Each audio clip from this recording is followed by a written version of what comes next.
All right, what is going on, guys? It's your boy Nabil from So Ready for Health. In today's live stream, I'm going to talk about the ketogenic diet and the high carb diet, also known as the 80-10-10 diet. The reason why I'm doing a live stream on this today, dedicating an episode to it, because I believe that it is important. It is a very important topic because dieting is something that everybody does on their healing journey. They try all these different theories and diets, and they might even get sicker and delay their healing. Okay? So the ketogenic diet is essentially a high-fat diet. It's not a high-protein diet.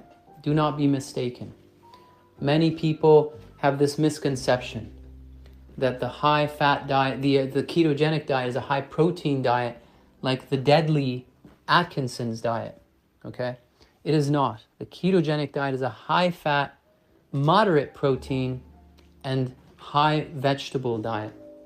So it is a alkaline diet, essentially, because it does not produce ketoacidosis. Those who do the ketogenic diet wrong, they experience ketoacidosis, their liver gets inflamed, their kidneys get shot, etc. So this is one of the pitfalls. A lot of people, they don't understand. They go high on the meats and they think they're doing keto and they feel very bad. Okay, so keep that in mind. But anyways, we're trying to compare the ketogenic diet and the 80-10-10 diet, which is also known as the high carb diet. Many doctors are proponents, very great doctors that I admire. They're proponents of these diets, and they help their patients, countless patients, cure themselves of diabetes, of cancer, etc. by following these diets. And you have people, you have testimonials of people all over the place, all over the internet, where they tell you their experience. Either they cured themselves of their diabetes, insulin resistance, glucose intolerance, cancer, or this or that, inflammation, through the keto diet, while others will tell you they cured themselves by following a high carb diet, low fat diet, by removing all fat from their life. And I want to share this with you because I just listened to a podcast with another PhD guy in nutrition where he was explaining that the ketogenic diet is wrong, ketogenic diet is bad, and how low fat is the way to go, and how he cured himself when he was young, how he cured himself of diabetes by going on the 80-10-10 diet. 80% carbs, 10% fat, 10% I think protein. So low protein, low fat, but high carb, right? The lentils, the quinoas, etc. And so he was bashing the ketogenic diet. And this guy's a PhD, right? PhD guy.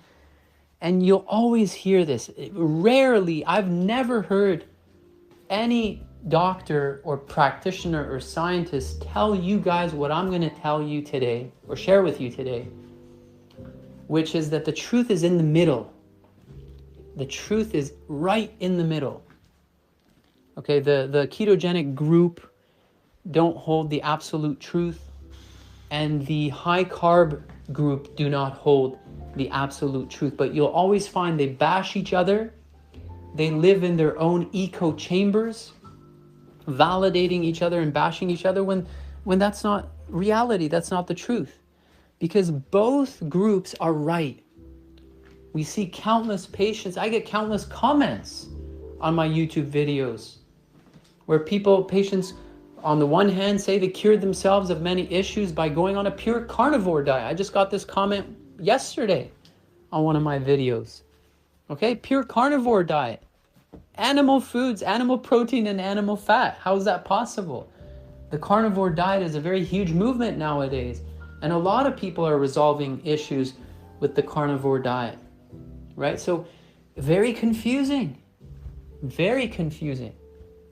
When you consider the polarity, like complete opposites, they're claiming that,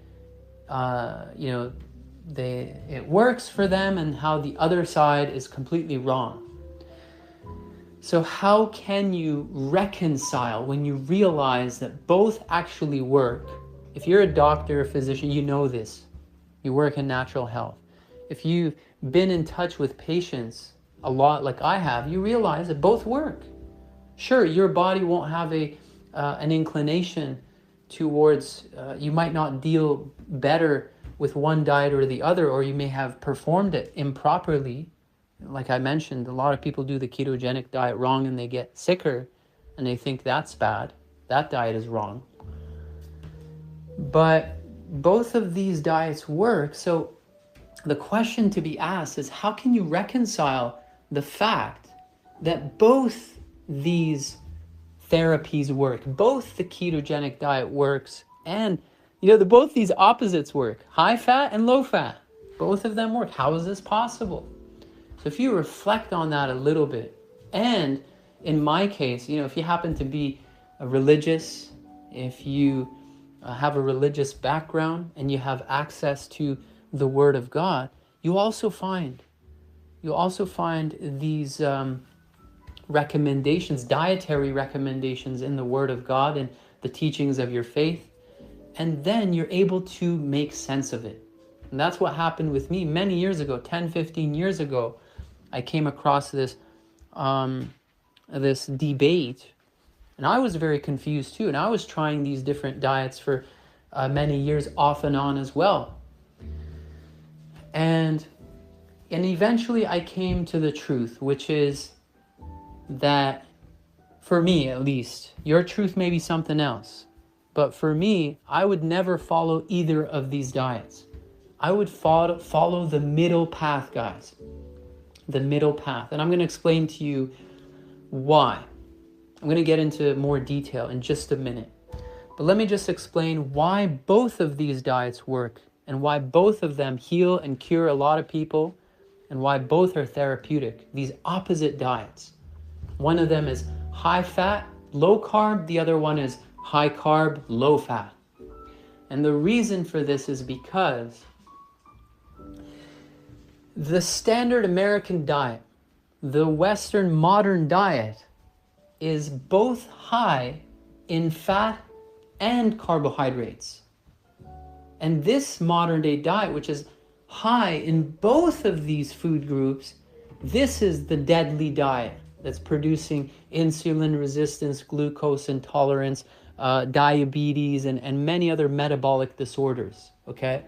High fat, high carb. And this is why when you remove or lower one of them, your health improves tremendously, okay? Your health improves tremendously. It is that simple, guys. And this is why both of them work, okay? Now I'm going to tell you why, for me, I would never follow either of these ones long term. Short term, sure, you can fool around, play around, and see how that helps you. It might even help you in certain situations. But when you look at our ancestors, when you look at your grandparents, great-grandparents, they did not follow a ketogenic diet. They did not follow a high carb diet. They ate everything, okay? They ate everything, but I will say this, it was predominantly carbohydrates, right? Because it was vegetables, it was fruits, and it was grains and meat. So a lot of that fat, it wasn't as predominant. It was, we're going to kill a chicken, once for Christmas, once for New Year's, maybe another time for Thanksgiving, somebody's birthday. They'd kill meat, very rarely on special occasions, okay? But they would eat eggs, right? They would eat eggs, they would eat olives and olive oil, etc. So they used to eat fat, right? They used to eat fat, but it wasn't as much as we do now. See, the issue, again, is high fat, high carbs. When you look at the modern day Western diet, guys, you will see that every food, not only these processed foods, okay, have been designed with high fat, high carb, because that's what sells. That's what triggers you as a human being, because from an evolutionary standpoint, we've been trained to love and crave fat and sugar because both are sources of energy. Your body can run just off of fat, okay? But it can also run on glucose. There are many populations in the world that just run off of fat. You know, in the cold climates, they eat whale blubber all the time, right? They have no carbs, no access to carbs, and they're healthy. They have no diabetes, they have no cancer, they live long lives, right?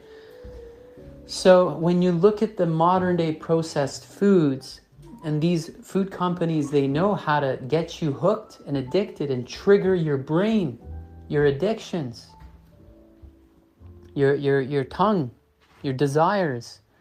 And this is why any food you love and you're addicted to, you'll find that they have put a whole bunch of sugar and a whole bunch of fat and salt, because salt also is another, tri-death combo, which they include in every food, plus a whole bunch of other chemicals. But those are the three must ingredients to make a food addictive and sell large amounts. It's fat, sugar, and salt.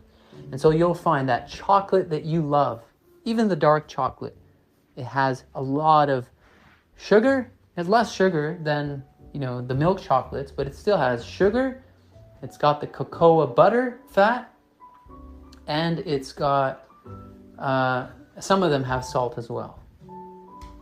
But it's the combination of fat and sugar. But if you were to eat the real cacao bean, it is bitter as heck. There is no sugar in it. There's no sweetness in it. I was shocked, you know, because over the years I started to gravitate more towards dark chocolate, and I was like, this is delicious, healthy chocolate. And I heard David Avocado Wolf talk about cacao beans, the best food ever, superfood and whatnot. And I bought my first batch of cacao beans, and I was thinking to myself, I shouldn't be that much different than dark chocolate. And I thought to myself, I used to eat a lot of dark chocolate back then, and I still do, not as much. I eat maybe one cube or two a day of dark chocolate, you know, with my herbal tea or with my morning coffee. But you know, so anyways, I thought that, you know, I was ordering this cacao bean and it was going to be the most delicious thing ever, like all the dark chocolate I had become acquainted with recently. And then it arrived, the bag arrived, and I was so excited. I opened it up, I tossed 2 or 3 of these cacao beans in my mouth, started chewing it, and I was shocked. I mean, it was so bitter, I puked it all out. And that's when the truth punched me in the face, because I thought I loved dark chocolate because it was healthy.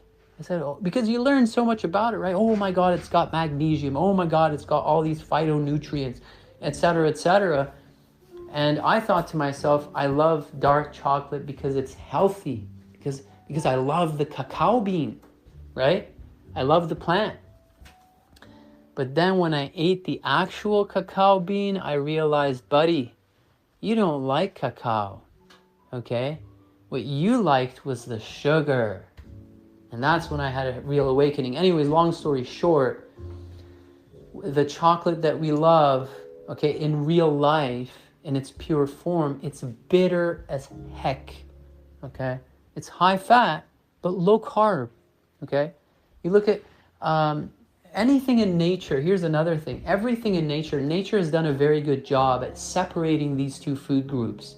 You'll never find a food that's both very sweet and high in fat. Never. Okay? All the meats that have massive amounts of fat, animal fats, they're not sugary sweet. When you look at avocados, very fatty, but not sweet at all. You look at nuts and seeds. Sure, they're maybe a tad bit sweet, like almonds or cashews, a tad bit. If they're raw, they're less sweet than if you warm them up and toast them and caramelize them to a certain degree. But they're, a tad bit sweet, but they're not high fat, high sugar. And nuts are very high fat, right? So they're high fat, a tad bit of sugar, right? Very little sugars, just to give you enough sweetness, right? When you look at fruits, all the fruits that are sweet, low fat, okay? All the grains that are high carb, potatoes and quinoa and rice and lentils, they're not high fat, but they are high carb, etc. So nature is telling us something, that the foods should not be, that we consume, should not be high fat, high carb. And we evolved in that way. Not only us, but all animals.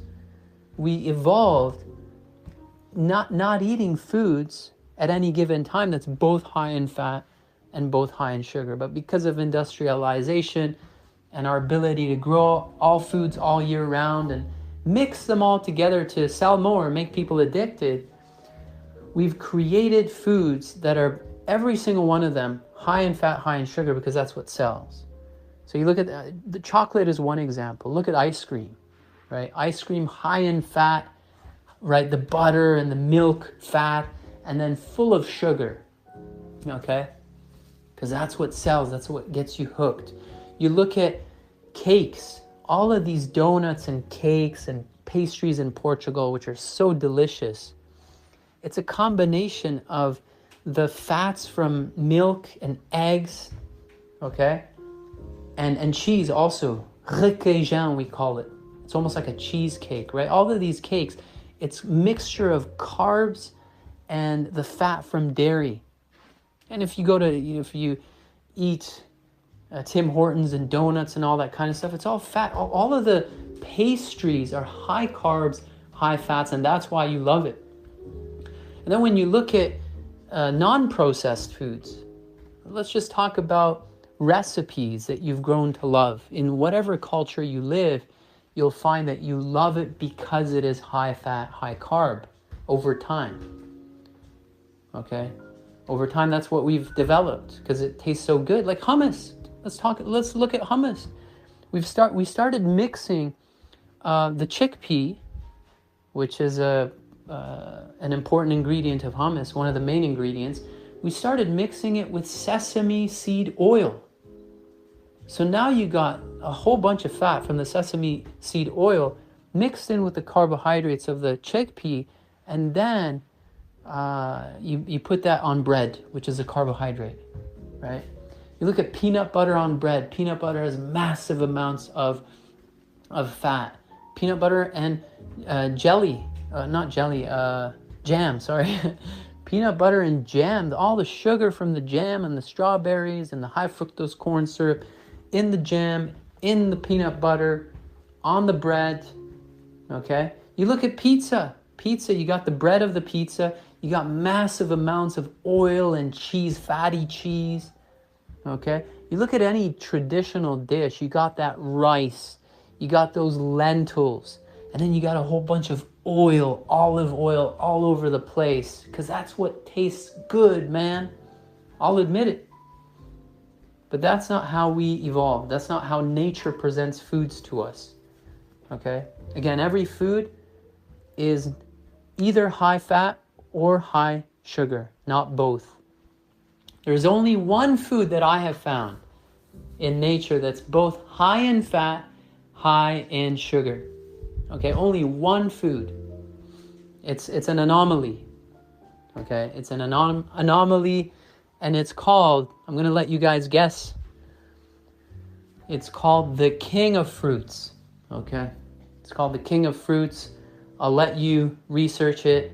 It tastes amazing. I love it, and that's why I love it. That's why a lot of people love it. It's because, again, it addresses your taste buds for sugar and fat, the two fuels that we've been designed to crave and enjoy for survival purposes.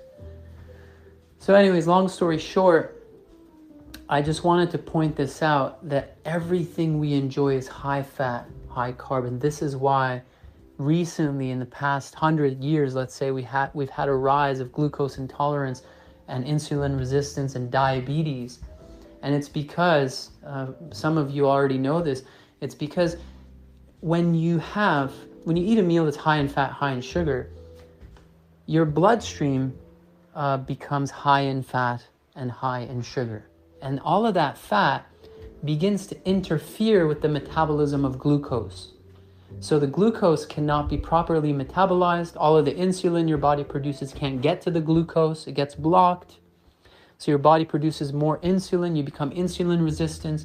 You become glucose intolerant because you have all this glucose in your bloodstream that's not being used, not being metabolized. You test your blood sugar levels with the glucose monitoring device, and your glucose is high as heck after that meal, after that normal meal that you had, which is high in fat, high in sugar.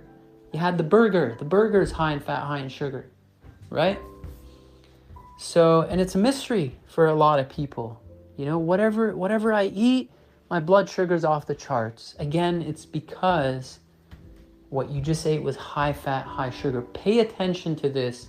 If you have glucose intolerance, insulin resistance, diabetes, okay, focus on this. And this is why I say, when you're equipped with this knowledge, okay, the truth, the middle path, which is confirmed in Scripture, in the Baha'i teachings we read, I paraphrase, that we should not mix opposite foods. He doesn't explain why or what is it, what are these opposite foods, but it was 10-15 years ago, I studied food combining. I read all of the top books on food combining, and one of the things you find all of these experts agree on, they disagree on many things, but one of the things that they all agree on is that you should not mix fats and sugars, fats and carbohydrates, or proteins and carbohydrates. Because proteins is, for them, in the world of food combining, it's synonymous. It's used interchangeably because protein is high in fat. You know, most protein. Animal proteins high in fat, nuts and seeds, which is a protein, is high in fat, etc. Generally, you'll see fats are high in protein, proteins are high in fats. So one of the things they all agree on, I found, okay, what is this? What could be the opposite foods that the divine prophet of God is warning us about, that we shouldn't mix at the same time, that we shouldn't eat at the same time? What could it be? And this was the one that stood out the most, okay? And which you experience right away. Once you start to obey this fundamental law of food combining, you start to experience faster, more efficient digestions of your meal, higher energy levels. You experience weight loss just by doing this technique of not mixing these two together at any meal. Okay, and many of your issues will go away. Insulin resistance, glucose intolerance, metabolic disorder, etc. Okay, this is why I say the middle path, because it doesn't mean that you have to be on a high-fat diet for life.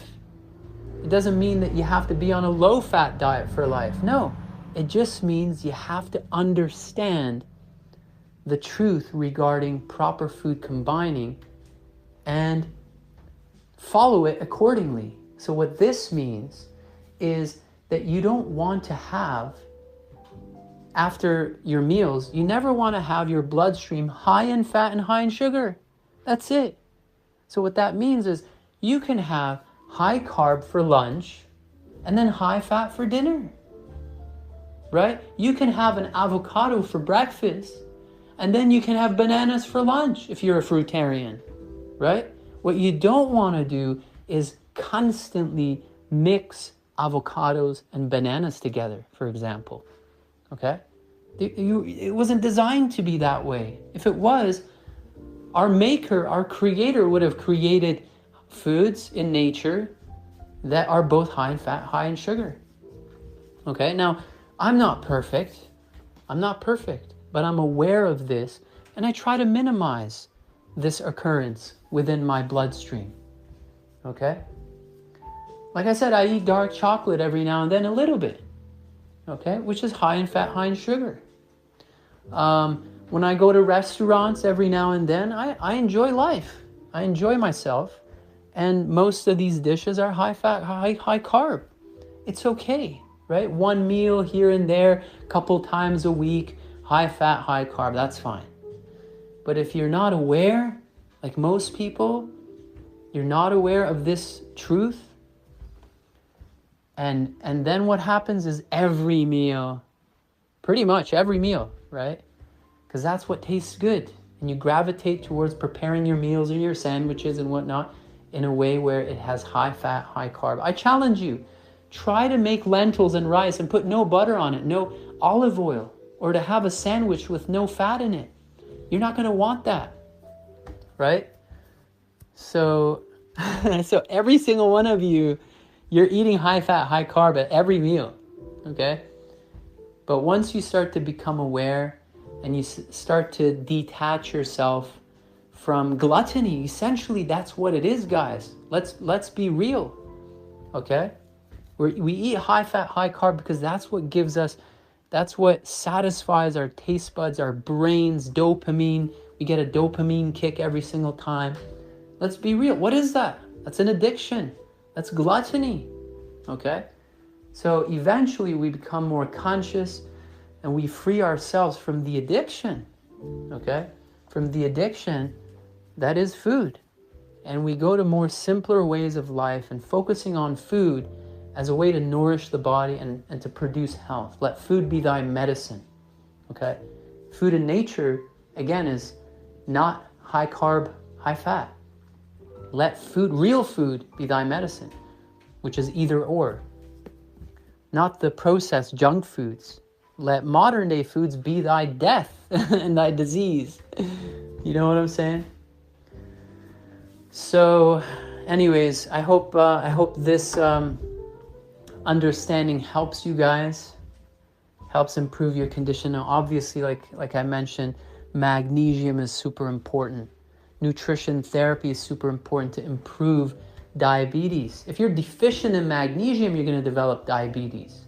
If you're experiencing dysbiosis, the good bacteria in your gut aren't producing enough B6, you're going to experience glucose intolerance. We see this all the time with the hair analysis, okay?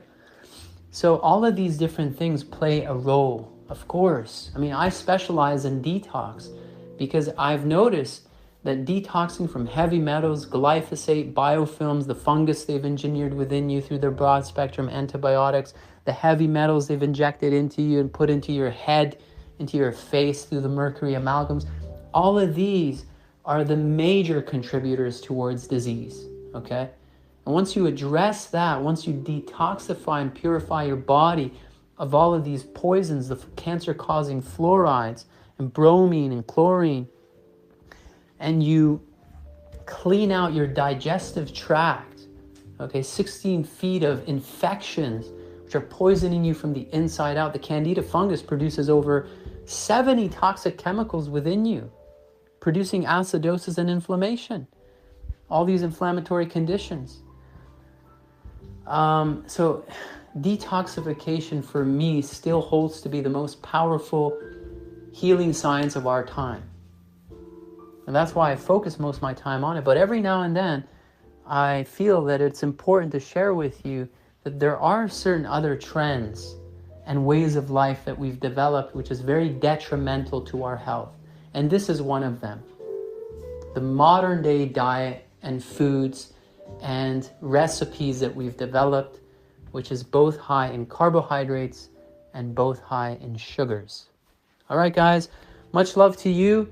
Don't forget to follow me on Telegram, where we talk about all things natural health and natural healing.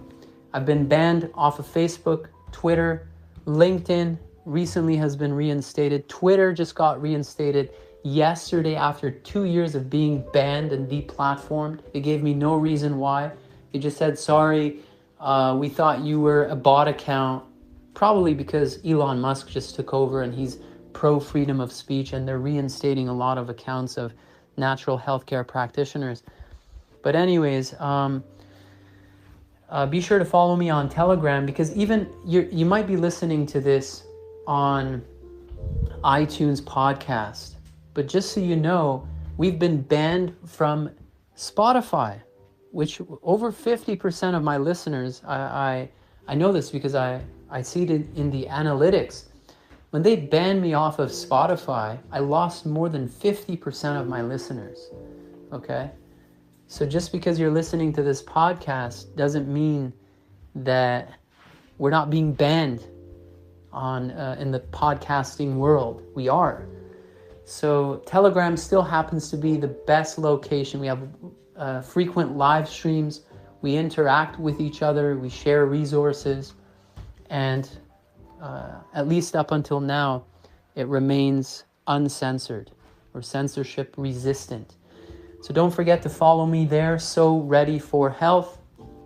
And if you need my services, if you need me to help you or a loved one with your health, just know that I provide worldwide consultations 3 days a week, and I provide integrative tests for most countries in the world, but mainly North America, where we run tests that truly reveal underlying causes.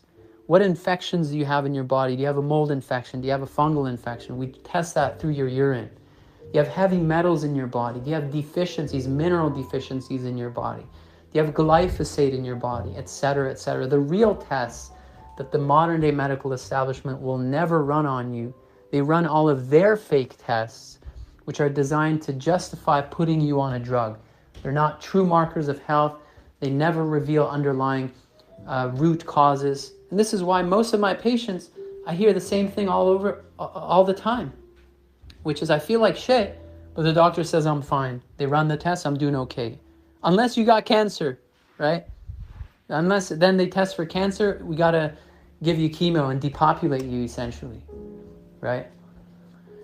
So, that's how the entire system operates, right? They have not been designed to get at the root cause of disease and cure you because it's a conflict of interest. A patient cured is a patient lost. They have a fiduciary obligation towards their shareholders to increase profits year after year. And the only way they can ensure that is by ensuring that you get sicker and sicker every year, not healthier.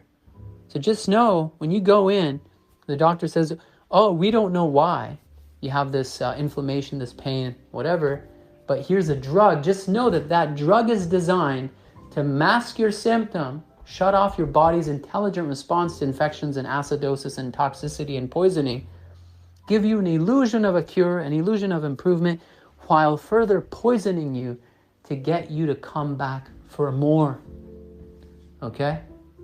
To accelerate and hasten disease and your death, and to bankrupt you in the process, because when you end up with cancer, which is late stage acidosis, as they continually ignore and mask your body's response to acidosis and toxicity, inflammation. There can be no inflammation without acidosis and toxicity. There can't, okay? There can be no pain without inflammation, no inflammation without acidosis. They give you painkillers, then they give you immune suppressant corticosteroids. It's criminal. They're giving you an illusion of improvement while allowing the underlying toxicity and infections and poisons and acidosis to grow worse and worse, and then you end up with cancer, because that's what cancer is. They say we don't know what it is. We don't know why. The search continues. The clown show continues, but that's exactly what it is. They produce cancer because why? Every cancer patient is worth on average $300,000 to the establishment, okay? The modern day medical establishment has been weaponized, guys. How many times I have to say this? Has been weaponized against the 99%, hijacked by the corrupt ruling class, weaponized against the 99%. To not only thwart your potentialities while you live, shorten your lifespan, depopulate you, and bankrupt you in the process, because chemo is not cheap. The poison with which they depopulate you in the end happens to be the most expensive, to extract whatever you have left so that you don't pass it on to your kids, your grandkids. so that we reach their end game, their end goal, UN Agenda 2030, you'll own nothing and be happy by the year 2030, which is the slogan of the World Economic Forum. Or was. They took it down because of the huge backlash. But it's still all over the alternative media. Anyways, guys, you know this. I'm preaching to the choir. Much love to you guys, and I'll see you in the next episode.